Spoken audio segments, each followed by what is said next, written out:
Practice set को attend करने के लिए। चलिए शुरुआत करते हैं, पहले प्रश्न की तरफ चलेंगे। पहला प्रश्न दिया गया है कि निम्नलिखित में से कौन सा भ्रंशोत पर्वत, जी हाँ, भ्रंशोत पर्वत जो है हिमालय पर्वत है, अल्पेशियन, यूराल पर्वत है या वासजेस पर्वत है। अगर आपको पता है बेफिक्र आप लोग कमेंट कर सकते हैं। यहाँ पे भ्रंशोत पर्वत की बात करेंगे। देखिए, जब दो भ्रंशों के बीच का भाग यथावत रहे और किनारे के भाग नीचे धंस जाएं तो उन्हें उस भाग को भ्रंशोत पर्वत कहते हैं और इनका ढाल तीव्र और शिखर होता है। तो जैसे वासजेस पर्वत, यूरोप में वासजेस और ब्लैक फॉरेस्ट, एशिया में पाकिस्तान की साल्ट रेंज और संयुक्त राज्य अमेरिका के स्कीन्स माउंटेन और सियरा नेवेदा पर्वत, और भारत में कौन सा है? तो भारत में सतपुड़ा। अगर भारत का दिया जाए तो भारत में सतपुड़ा है। और अकॉर्डिंग टू क्वेश्चन ऑप्शन देखा जाए तो हमारा यहाँ पे डी ऑप्शन सही हो जाएगा। इसके बाद दूसरा प्रश्न यहाँ पे कह रहा है, कथन दिया गया पृथ्वी से हमें चंद्रमा का केवल एक ही भाग दिखाई पड़ता है। कथन भी है चंद्रमा पृथ्वी का एक चक्कर लगभग 27 दिनों में पूरा करता है और लगभग इतने समय में वह अपने अक्ष पर एक चक्कर भी पूरा करता है। कौन सा विकल्प सही दिया गया है? नीचे आपके ऑप्शंस दिए गए हैं, ए बी दोनों सही हैं। ए व बी की व्याख्या कर रहा है कि नहीं कर रहा है। देखिए, पृथ्वी से हमें चंद्रमा केवल एक ही भाग दिखाई देता है। इसमें देखा जाए चंद्रमा पृथ्वी की एक परिक्रमा लगभग 27 दिन 7 घंटे, कितने? 27 दिन 60 घंटे और 43 मिनट में पूरी करती है। पृथ्वी से चंद्रमा का सदैव एक ही भाग दिखाई पड़ता है, इसी का कारण है। और हम पृथ्वी से चंद्रमा के लगभग 57% भाग को ही देख सकते हैं चंद्रमा को, क्योंकि इतने समय में अपने अक्ष पर क्या होती है? 27 दिनों 7 घंटे 43 मिनट में जो है यह 2286 मील प्रति घंटे की गति से एक परिक्रमा पूरी करती है। कितना? 2286। तो ए और बी दोनों सही है। बी और ए, बी की जो है सही व्याख्या एक ही की जा रही है। ठीक है, तो सारी चीज़ें यहाँ पे क्लियर हो चुकी हैं। अगले प्रश्न की बात करें। कायंतिस सेल के बारे में दिया गया है ए बी सी कथनों पर विचार कीजिए। 3 कथन दिए गए हैं कायंतिस सेल के बारे में। अग्नेय और अवसादी सेल उच्च ताप और दाब के प्रभाव में कायंतिस सेलों में परिवर्तित हो जाती है। कायंतिस सेल उच्च ताप और दाब के प्रभाव में पिघलकर द्रवित बनता है।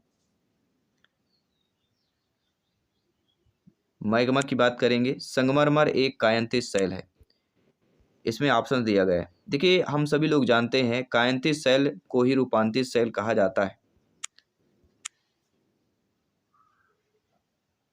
तापमान और दबाव के कारण आग्नेय अवसादी चट्टानों के संगठन के स्वरूप परिवर्तन हो जाते हैं, इसे रूपांतरित चट्टान कहते हैं। ये सर्वाधिक कठोर चट्टान है। तो यहाँ पे जो तीनें बातें दी गई हैं तो बिल्कुल सही दिया गया है, क्योंकि इनमें जीवाश्म नहीं होता है। इनमें हीरा, अभ्रक, संगमरमर एवं क्वार्टाइज इत्यादि प्राप्त होते हैं और उच्च ताप एवं दाब पर प्रत्येक चट्टान पिघलकर द्रवित मैग्मा बनता है। तो द्रवित मैग्मा बनता है, यहाँ पे मैग्मा होगा। ठीक है, मिसप्रिंट हुआ है।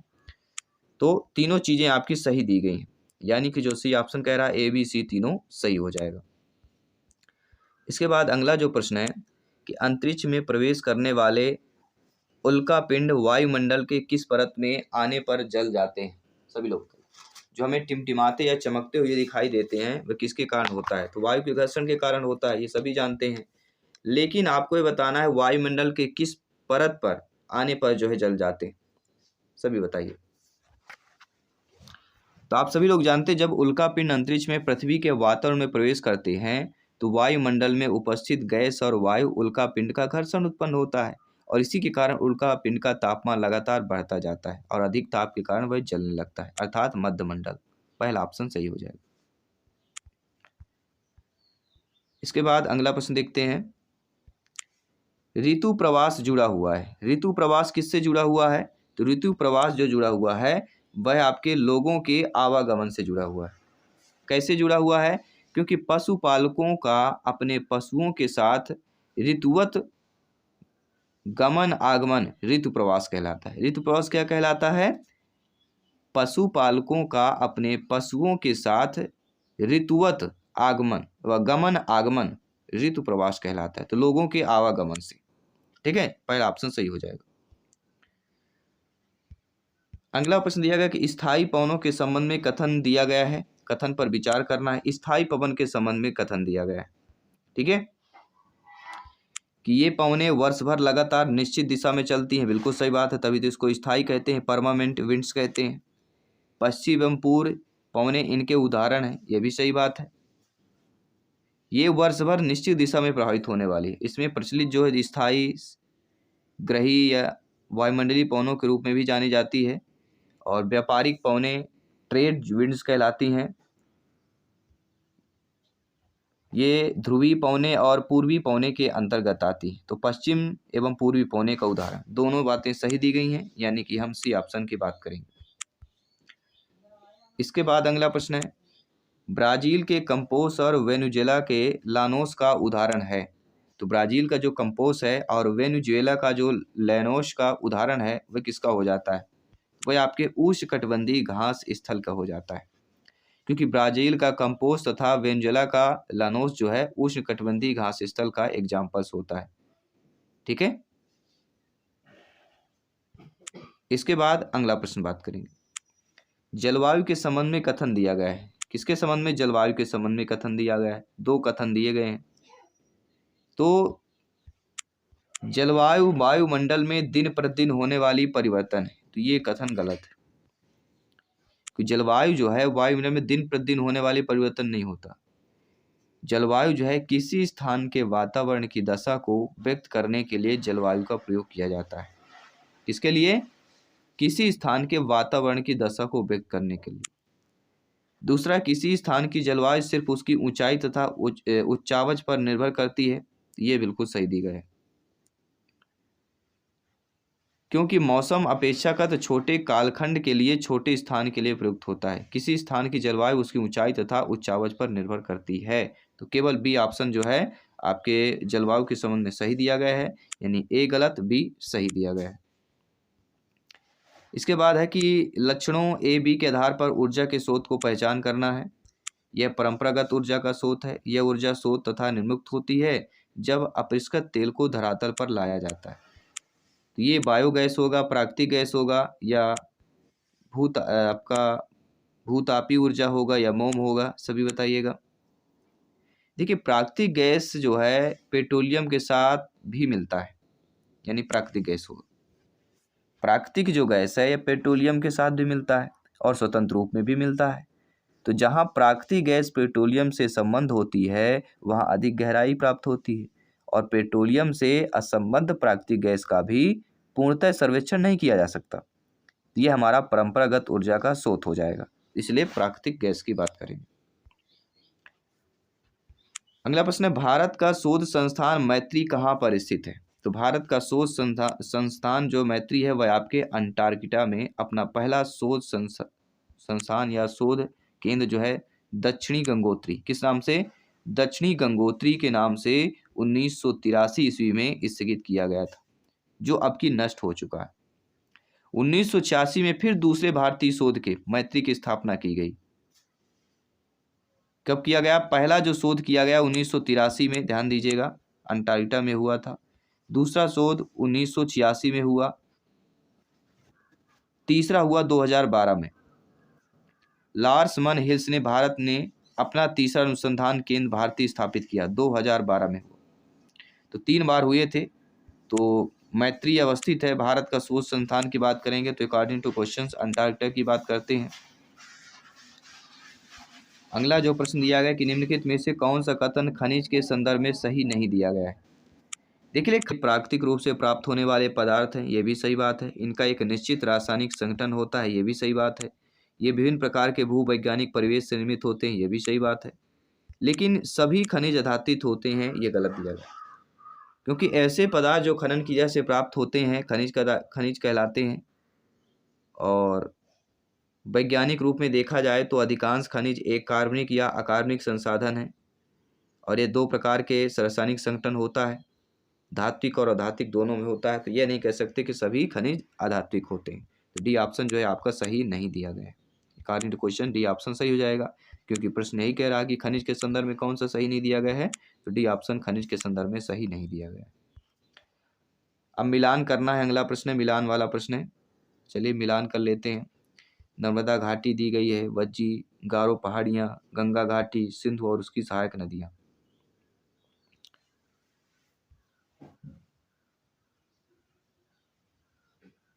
तो राइट ऑप्शन यहाँ पे क्या हो जाएगा, आप देखिए नीचे कूट वाला ऑप्शन भी दिया गया है।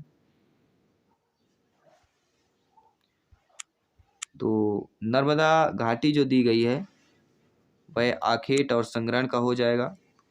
वज्जी जो दिया गया है वह आपके आरंभिक गणतंत्र का हो जाएगा। तो नर्मदा घाटी, आखेट और संग्रहण, वज्जी और आरंभिक गणतंत्र हो गया। इसके बाद गारो पहाड़ियाँ जो दी गई हैं तो वह गारो पहाड़ियाँ जो है आरंभिक कृषि के नाम से है।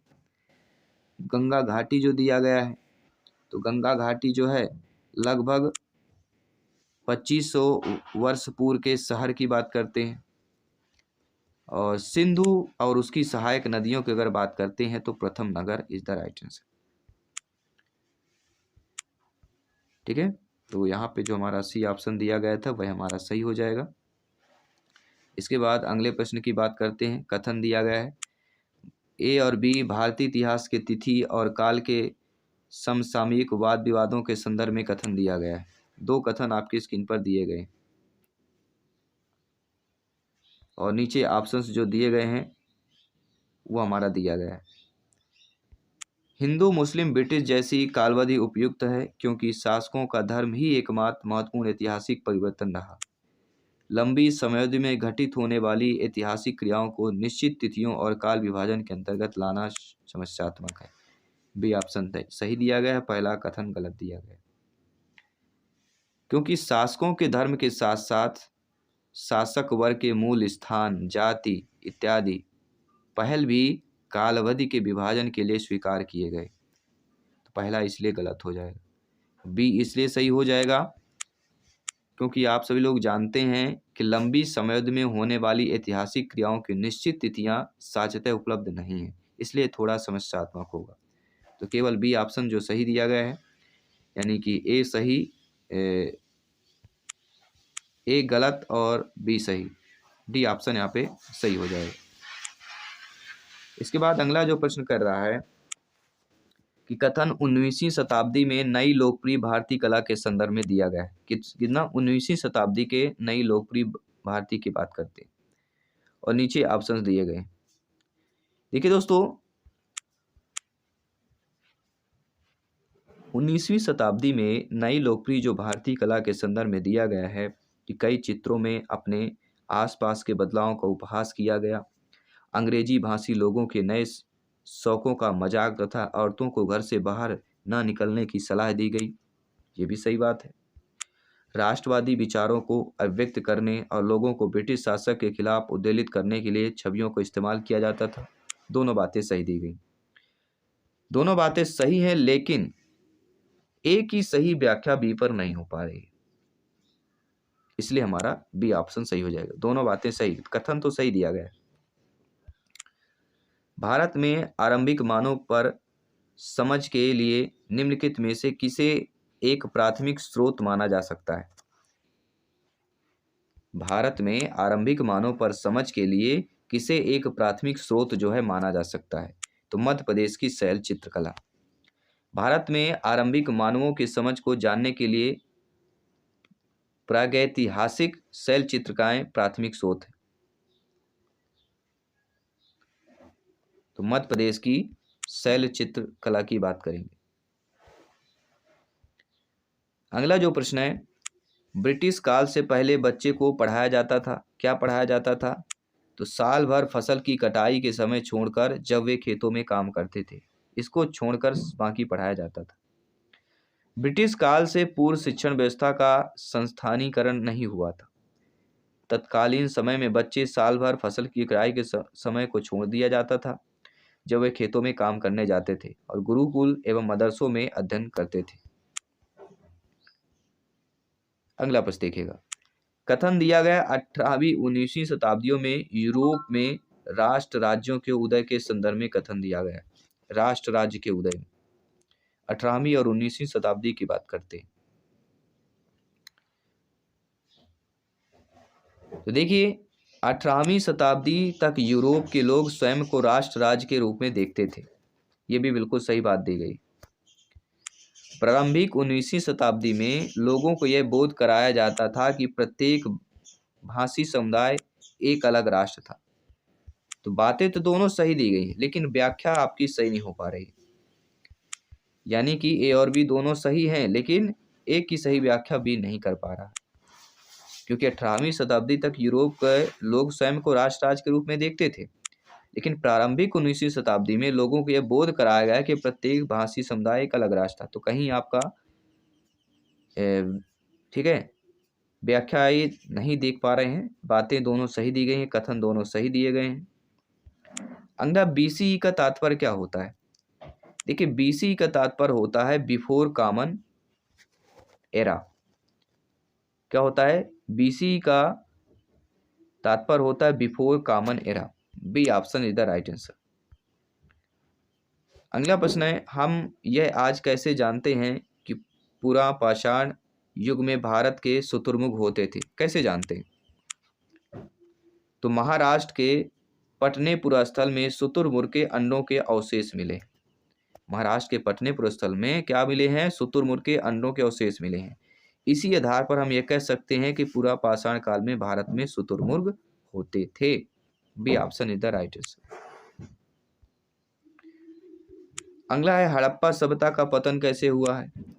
ऐसा लगता है कि शासकों का नियंत्रण समाप्त हो गया, जंगलों का विनाश हो गया, या सभ्यता के पूरे क्षेत्र में बाढ़ आ गई, या संभवतः नदियां सूख गईं। तो हड़प्पा सभ्यता का अगर पतन का रीजन देखा जाए, कारण देखा जाए, तो वह है जंगलों का विनाश हो गया, सभ्यता के पूरे क्षेत्र में बाढ़ आ गई और संभवतः नदियां सूख गईं।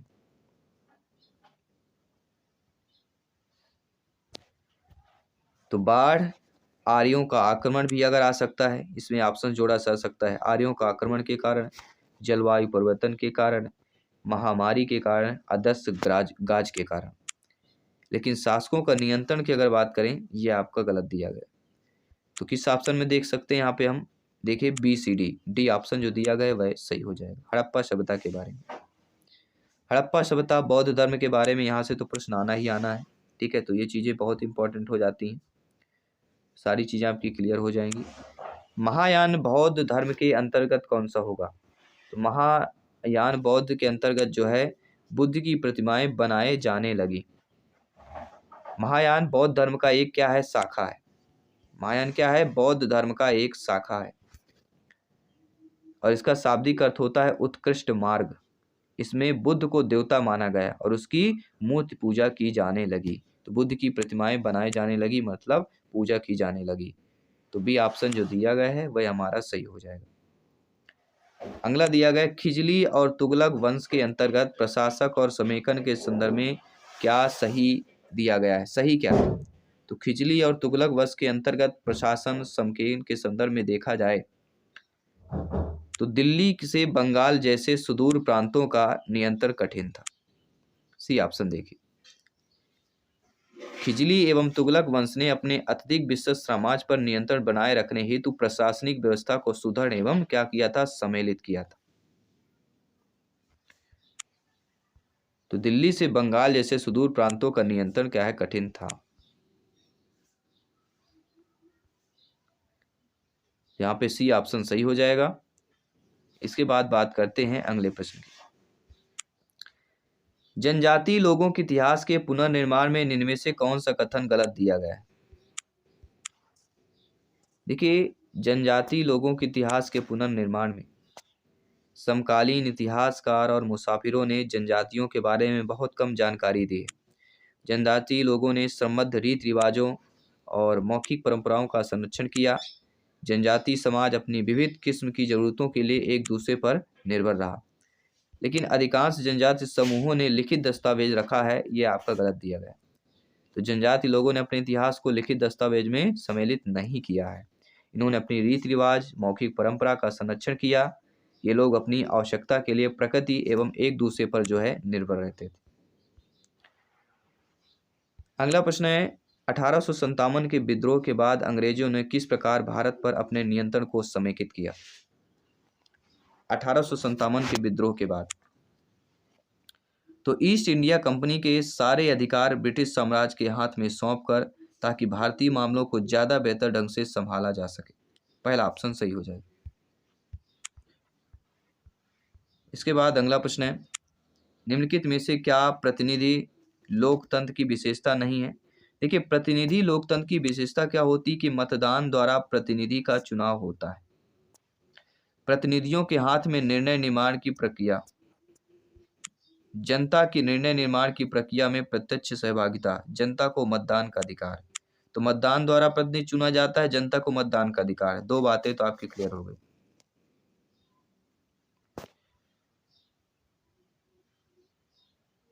तो यहां पे जो दिया गया है,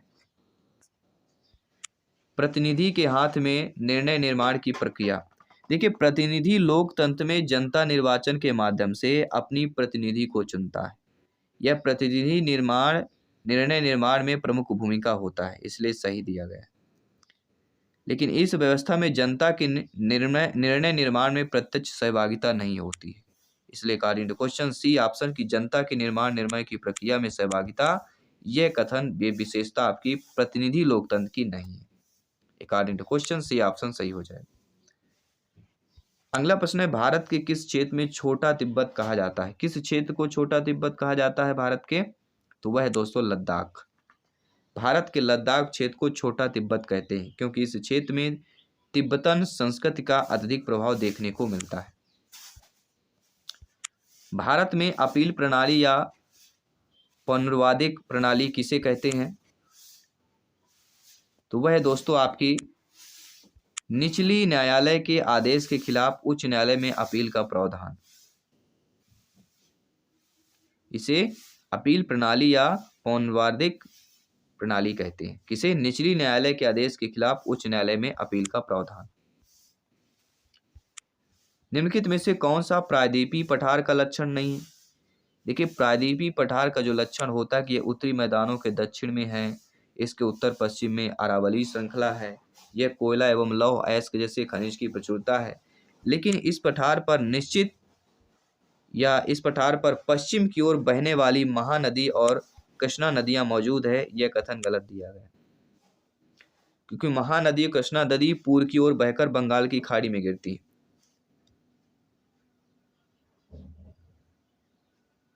ठीक है, तो यहाँ पे इस की अगर बात करें तो कृष्णा और महानदी ये बंगाल की खाड़ी में गिरती हैं, तो ये पश्चिम की ओर बहने वाली जो नदियां दिया गया है कि गलत है, क्योंकि ये पूर्व की ओर बहकर बंगाल की खाड़ी में गिरती हैं।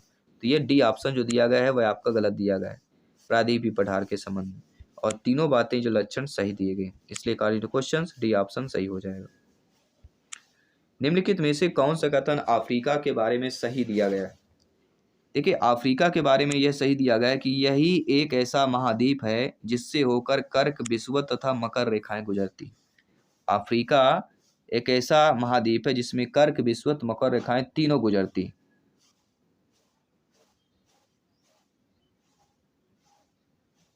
ठीक है, अगले प्रश्न की बात कर लेते हैं। भारत के दक्षिणी भागों विशेषकर तमिलनाडु, आंध्र प्रदेश में शरद ऋतु में वर्षा होती है क्योंकि? शरद ऋतु में क्यों वर्षा होती है? भारत के दक्षिण भाग में विशेषकर तमिलनाडु, आंध्र प्रदेश में शरद ऋतु में वर्षा होती है। क्यों होती है? सभी लोग बताइए।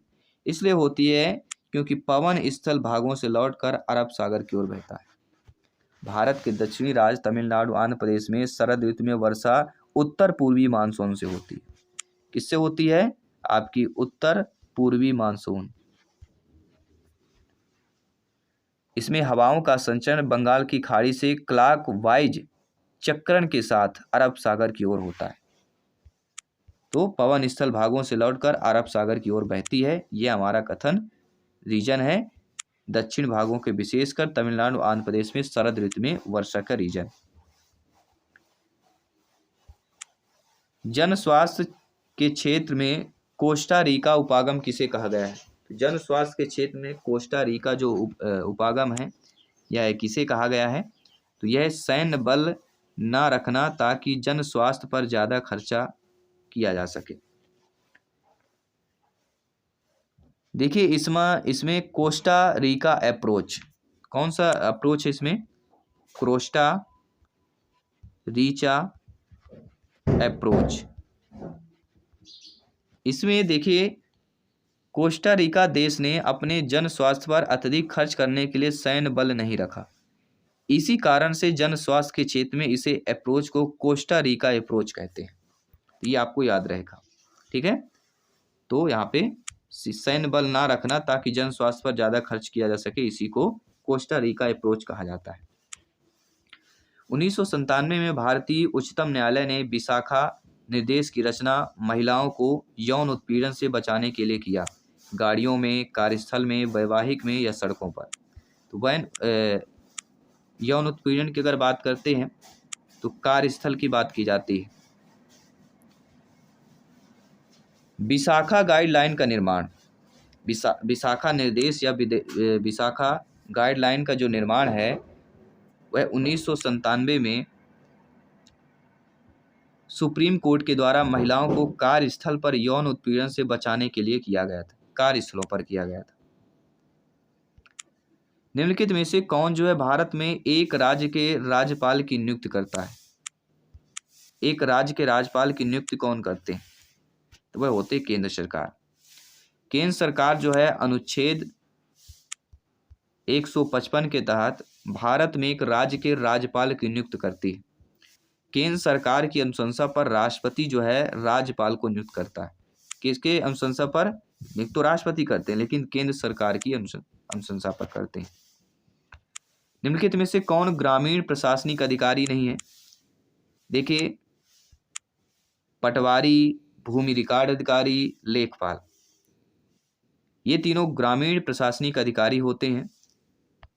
लेकिन जो नगर निगम या बाई काउंसिलर जो होते हैं ये प्रशासनिक अधिकारी होते हैं, नगर निगम का अधिकारी होते हैं।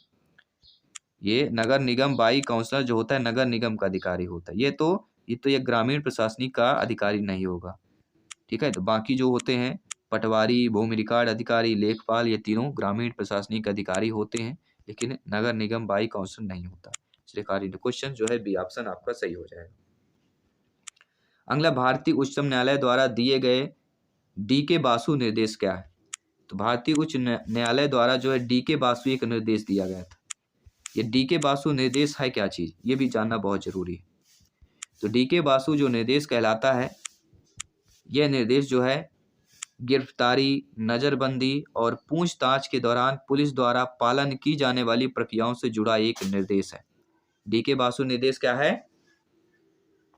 सुप्रीम कोर्ट का किसी व्यक्ति की गिरफ्तारी व उसे हिरासत में रखने के संबंध में 11 सूत्रीय दिशा निर्देशन दिए गए थे। कितने? 11। गिरफ्तार करने वाला, पूछताछ करने वाले पुलिस अधिकारी की पहचान, नाम, टैग लगा होना चाहिए। गिरफ्तारी का ब्यौरा रजिस्टर पर दर्ज किया जाना चाहिए। तो गिरफ्तारी, नजरबंदी, पूछताछ के दौरान पुलिस द्वारा की जानी पालन जो की जानी चाहिए, जो रूल्स होते हैं उनको फॉलो की जानी चाहिए, उसे ही डी.के. बासु कहा जाता है। वन अधिकार कानून 2006 अपने शीर्षक में कौन सी श्रेणी के अधिकारों को स्वीकारता है? तो वन अधिकार कानून 2006 है, अपने शीर्षक में जिस श्रेणी के अधिकारों को स्वीकारता है वह है अनुसूचित जनजातियां। चूंकि वनों में मुख्यतः अनुसूचित जनजातियां ही निवास करती हैं, अतः उनको वन अधिकार कानून 2006 के अंतर्गत विशेष अधिकार दिए गए।